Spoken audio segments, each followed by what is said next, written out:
Hey guys, I did actually see you guys this time through this phone's 4 billion megapixel front-facing camera. That's right, I turned myself into an iPhone. I'm officially a living TikTok. Kill me. The mobile game market to me is one of the most interesting showcases of human evolution out there. Our video games and media that we consume have constantly evolved throughout the years, with these huge conglomerates finding new ways, and I will give them pretty creative ways to give them new money, showing off their fancy new technology. Like, yes, I do own a PlayStation 5, one of the only exclusive games I have for it, but mobile games have found their place in society and for the most part have stayed there. They don't really need to branch out much further. Like, I guarantee you that if you're watching this, you have your phone within a 10-foot radius of you at all times, if not just in your pocket. And if you're bored enough, you can pull it out of your pocket and play a quick, simple game that can be done in minutes. It's actually pretty genius. However, there are many hallmarks that come with being a mobile game, mostly for the fact that they are, well, free and riddled with ads and in-app purchases. This place is like a digital hell, and I have played Overwatch. Now I get it, if you're a company making mobile games, you need to make some money, so you take whatever advantage you can get. There's a saying, it's a dog-eat-dog world, or however it goes, so sometimes you gotta take financial advantage of kids under the age of 9. I had to word that very carefully.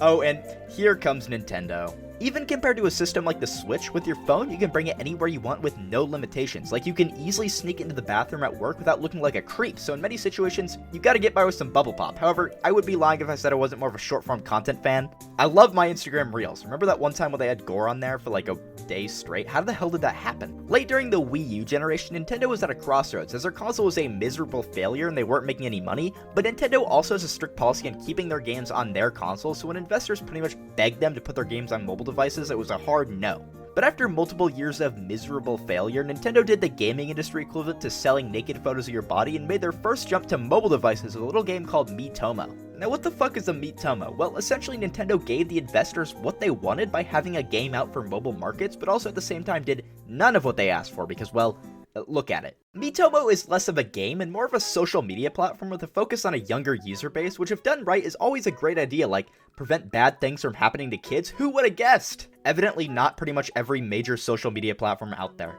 Here you make a Mii and you get to see Miis by other Nintendo fans. You basically just ask and answer questions. It's a very bare bones social media service. The appeal of this app is that it has a very distinct charm compared to practically any other social media. For one, instead of being able to choose any image of your desire to represent yourself, you use a Mii, meaning everyone's already connected to a certain degree. Even though simple Miis are, they're incredibly versatile. Burger Mii. But the game also reuses some elements from the game Tomodachi Life with the dumb text-to-speech and some of the social elements which really help bring this game together. Like, they sound silly. I don't sound like that. Do I? The main issue with the social media service game thing is the fact that considering that Nintendo was making little to no money at this time, they did need to make this thing, well, profitable. The service had an in-game currency known as Mii coins, which you could buy for real-life money you earn from, like, having a job. You know, I can make fun of that all I want. I would do that. Too bad the game shut down a long time ago. Looking back at an itemized list of everything in the shop, it is actually very extensive, having hundreds of clothing and accessory items, which for a pretty short-lived social media service shows that there was a lot of dedication here. Or they wanted people to spend more money. Either one works. Although I think one of the biggest issues here is that a good majority of the items sold here are just basic clothing items you would find in any custom character maker like this instead of anything directly Nintendo related. Like, you're telling me you think people would rather buy socks with bows on them than a Luigi hat? I just think that Miitomo showed a lot of potential being a custom character creator with social elements and Nintendo could make a huge profit off of by charging way too much for pants. But they didn't take full advantage of what they could, so they ended up creating a social media platform that people used for a few days and then got bored. There were also no major social elements added outside of answering questions, which I'm sorry, gets a little boring. And have you seen how dumb people can act on Instagram notes? Imagine a Nintendo social media service. Now, I'm not saying they should have slowly turned Miitomo into Twitter because, no, but I do think that this social media could have had some staying power if they did more to expand on the idea than just adding a geometric skirt into the item shop, and that's not a Fortnite reference. Although I do kind of wonder why they didn't just use Miiverse instead, as that would have been a much better social media service they could have found a way to monetize on.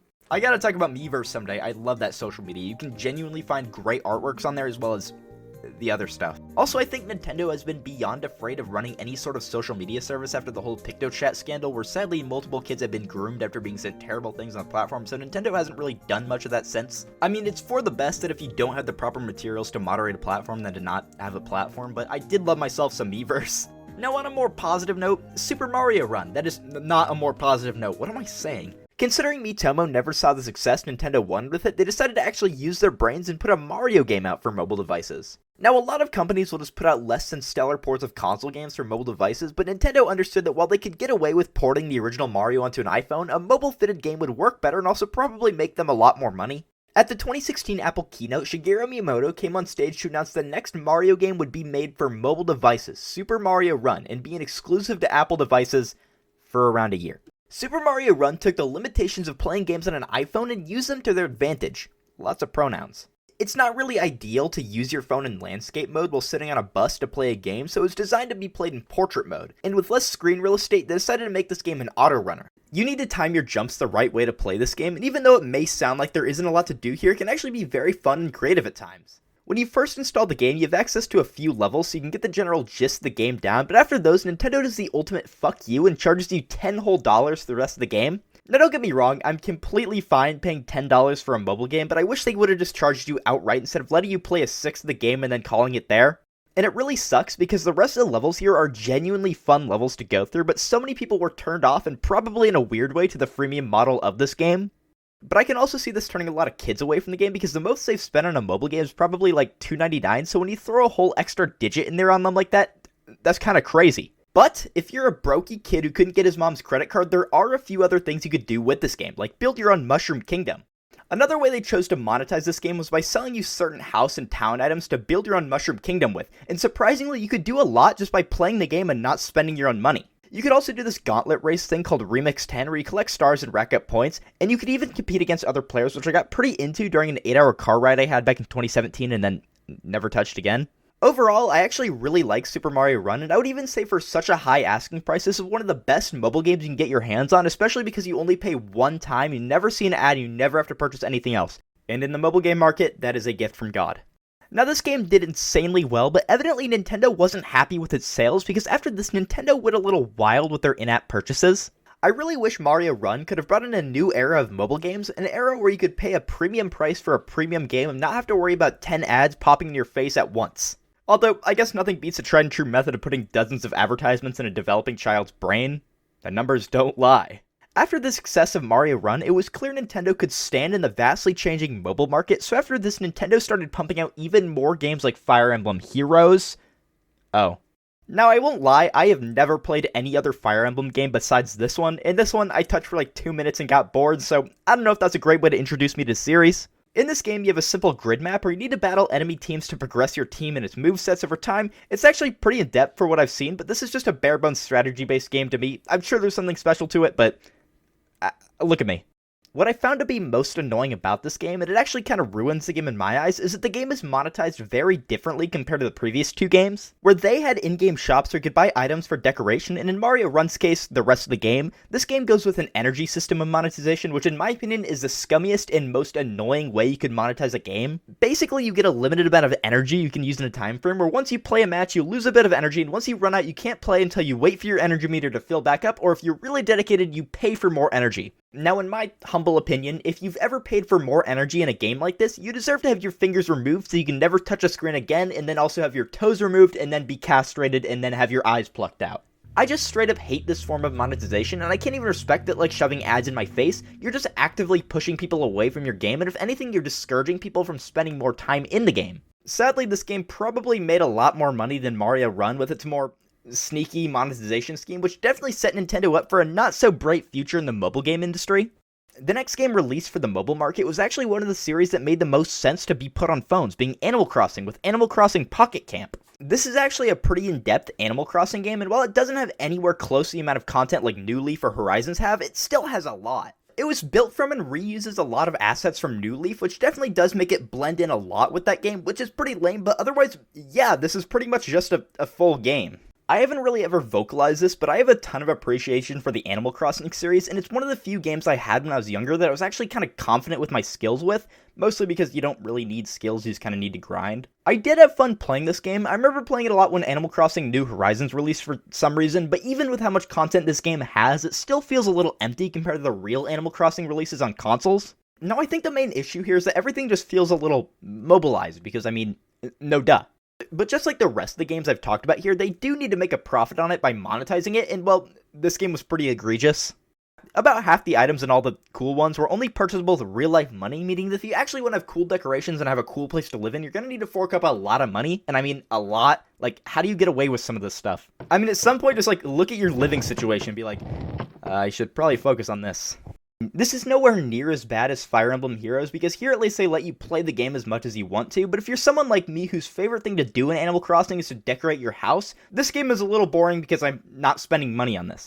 But I think the main issue here is that this would be a perfectly fun Animal Crossing game if it weren't for these microtransactions, which is why, in November of 2024, support for this game was shut down along with all servers, so you could no longer buy any in-game items or connect to servers. But with this, they tweaked the game into a full game you could pay for once, and you don't have to spend any more money outside of this. And while it's kind of crazy seeing a $20 game in the App Store along with all the other free ones, I would say that this game is worth it just for having a quality mobile game you could technically play forever. Me though, I'll stay with Family Guy: The Quest for stuff. That's actually a pretty underrated mobile game, you should try it. The next mobile game released by Nintendo is in my opinion the most interesting, while simultaneously being the least interesting. Dragalia Lost is an original IP made by Nintendo exclusive to mobile, which is, well, very interesting. Too bad I have absolutely no care for this game or its gameplay whatsoever. This is a simple RPG made for mobile and not much else. It doesn't really do anything too interesting, and to me it mostly stands out for, well, being an original IP not on a Nintendo console. And I mean, that only gets you so far, look at Radar Scope. But who cares about some over-sexualized Japanese dragon shit? All my homies play Dr. Mario, which is why thankfully Nintendo released a Dr. Mario game for mobile next. I'm actually surprised they didn't do this sooner, as puzzle games are the best transitions from console to mobile. I mean, look at Tetris Mobile, it's one of the best-selling games ever. Just Tetris Mobile. That version actually sucks, EA ruined it, you should probably just emulate it on like Delta or something. I did not say that. In all honesty, I've never been a big Dr. Mario fan. I feel like it's way too similar gameplay-wise to Tetris, and with how many gameplay modes are added to each new Tetris game compared to how little they are in Dr. Mario, why would I play Dr. Mario? But despite that, Dr. Mario World is actually a mobile game I got pretty into because it just feels so good to play, and not very good to say. I've never really loved how Tetris feels on mobile, because you have less precision on the touchscreen than you do on a normal control pad, but Dr. Mario just feels a lot more free-flowing as a puzzle game, and it makes it a lot easier to move your blocks around. Or pills. Dr. Mario World really expands on the Dr. Mario gameplay by taking notes from a game like Candy Crush and essentially having hundreds upon hundreds of bite-sized levels to play through, and they all progress in difficulty. The game actually makes a small change to the main puzzle game gameplay. Instead of needing 4 the same colored pills to kill a virus, you need 3. Oh boy. Now I don't really like this because it removes a lot of the difficulty from the game, which is pretty lame, but it also does flow pretty naturally once you get used to it.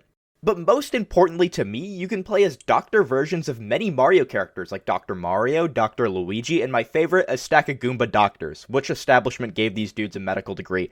It needs to be investigated. I actually think that this is by far the best mobile game made by Nintendo so far, as a game like Dr. Mario just works perfectly on a phone, but good things only last for so long because they shut it down like a year later. That sucks. After the release of Dr. Mario World, Nintendo is actually doing pretty well in the mobile game market, which means it's time for them to bring out the big guns and bring over their biggest franchise, Mario Kart. Mario Kart Tour. Oh boy. I remember first hearing about this game and not believing they were putting out a Mario Kart game for mobile. I just assumed they wanted to have next to no risk of tarnishing an IP by releasing a shitty mobile game of it, so most of them just play it safe, but people are very picky about a Mario Kart game, so I don't know, I was just kind of surprised. I also remember when this game came out, my whole school was playing it for a few days and everyone was loving it for about a week until everyone forgot about it. And you would assume that me, the local Alaskan Nintendo nerd, would be all over this game, but I wasn't. And it's not because I didn't want to, it's because I couldn't. I was locked out of my Nintendo account at the time, so I couldn't register. Tragic, I know. And after like 2 weeks when I finally got it to work, all my friends had stopped playing because the game just did not have enough content to suck you in for longer than a few days, especially when it first released. However, since its release in 2019, the game has received many content updates, making this possibly the most feature-packed Mario Kart game ever, if not Nintendo game in general, which is pretty sad once you look at what this game is. It was clear that Nintendo was using this game as a way to experiment with new ideas for the next mainline Mario Kart games, and reduce backlash for things that people may not like, and including new items and new progression methods and new characters and loot boxes. There were so many new tracks released for this game, many of them being remakes of older tracks, which makes sense so they can reuse assets and stuff, but as the game aged, many new tracks were released. The main gimmick of this game was the city tracks based after cities around the world, and these actually fit super well into a mobile game because you can play it anywhere around the world. Yet most people still played the game in the bathroom. Now the main complaint about this game, and specifically these city tracks, besides the microtransactions, we'll get to those in a second, was the flat, basic track design that got pretty boring, and even though you have significantly less screen real estate on your phone, these could be very basic. Now, it doesn't really matter here, in fact I barely noticed it, but where it does become noticeable is when they ported many of the tracks from this game to Mario Kart 8 via DLC, where you could play a track like Toad Circuit on the same system you played an actual fun track on, and you realize, damn, some of these tracks are very barren. However, for the real complaint about this game, what bothered everyone the most was the terrible way they went about monetizing it, the gambling system. Dramatic music ensues. Now, even as a seasoned gambler like me, I am never going to spend money on this game. For a long time, mobile games would stop at just making you pay for what you wanted, but then they realized that they can make you pay for a chance at getting something you want, and they all went after that. So in this game, you only have one character at the start, and you must unlock all the others, which includes incredibly basic characters like Luigi. You need to spend money to unlock Luigi. In fact, the one character you start out with isn't even Mario, it's a fucking Toad. A Toad. And this just ended up getting worse over time, as it would add constant garbage characters, which mostly consisted of a character already in the game, but with a funny hat. I remember when they added a German Luigi skin, and I thought, that is not what I think of when I think of a German outfit. But when they would actually add a character people would want to play as, you would have to enter a raffle thing to get the character, where you'd have essentially no chance to get the character. So if you really want to get the character you want, you need to fork up an unbelievable amount of cash. I remember seeing character bundles in this game for like $70. You have to spend $70 just to get a character you want without gambling. Just go to the casino at that point. You want to know what it's like to get a character in normal Mario Kart? They're all there already! But for how much I could and will trash on Mario Kart Tour, out of all these games, this one by far has the most fun gameplay and most creative ideas. They added dozens of items here, some returning from older games we haven't seen in a while, and even brand new items, which some are better than others, but I still love the experimentation. And as I stated before, most of the tracks here are ported to Mario Kart 8, so what's good is that a lot of this game is preserved, which sadly won't be the case for pretty much the rest of these games here. The next game in the vast sea of Nintendo mobile games is also their last, being a little game called Pikmin Bloom. This game is made by the same team of people that made Pokemon Go, which is already one of the most successful mobile games ever because it's actually really genius. This game essentially allows you to have the same experience as a Pokemon trainer in the games, where you go around anywhere you want, as long as you have an internet connection, and you find and catch Pokemon. Well, the same team was given the ability to also make a Pikmin game, where in this one you get to be like a, I don't know what you call the person who controlled the Pikmin, but you get to be that. Here you grow Pikmin through little seeds, and as you collect more Pikmin, you get to grow a larger and larger army like the games. The main idea here is that the longer you walk, the stronger your Pikmin get, and you also upgrade them with fruit and other stuff you have them collect. I sent a Pikmin of mine on a mission to collect a piece of fruit when I was on vacation in Florida, but before it could finish, I got on a flight home and it was still kicking. It may be a while since I live in Alaska. Poor little Pikmin, oh my god. I also love naming these guys, so I made sure to give each one of my Pikmin a name. Here, my Pikmin are Dumbass, Fat Fuck, Dickman, Saul, P-Man, Pietro, Bubbles, Poop Butt, 10k steps to get this shit, Blue Pikmin from wherever it was, doesn't pay taxes, taxpayer, Petunia, Ice Cream, Ather, Cracker, Shelly, Aether, Ian, Coinman, Growth Man, Damn I Am the World, I don't know what I meant by that, Ball Nut Destroyer, Pee-Pants, Founding Father, Lucky, Bluey, Blueberry, Lawmaker, Little Man, Asswipe, Big Bird, Fatty, and Red Rum. If you have any more name ideas, leave them in the comments. If you can't tell, I actually really love this game. I am a big Pikmin fan, so I love being able to get stupid spin-offs like this, where you can essentially just do whatever the hell you want, because it's a stupid spin-off. And no, Hey Pikmin does not count. That game is on a whole nother level of awesomeness. But the main issue with this game is that unlike Pokemon Go, there really isn't a huge incentive to keep playing, as there's no collecting aspect besides just getting different colored Pikmin. And I mean, sure, there are different hats, and I did love naming my Pikmin, but not everyone's as creative as me. So what I decided to do here is just try and get a high score for walking every day, which sure, it did trick me into exercising, but it did get pretty boring after a while, and I stopped after like a week, so exercising my ass. I still do play the game though, it's a fun game. It's interesting to me that Nintendo is able to release some of the most quality games on mobile devices while simultaneously being some of the least successful due to high pricing and not following many of the trends in the mobile market, and also dumb pricing, that was an issue. I respect Nintendo showing off that it is possible to make mobile games not suck, and trying to show that it can be profitable just to release something at a high price but quality in a sea full of ad-littered reused garbage, but sadly it just is more profitable to release something that is ad-littered reused garbage.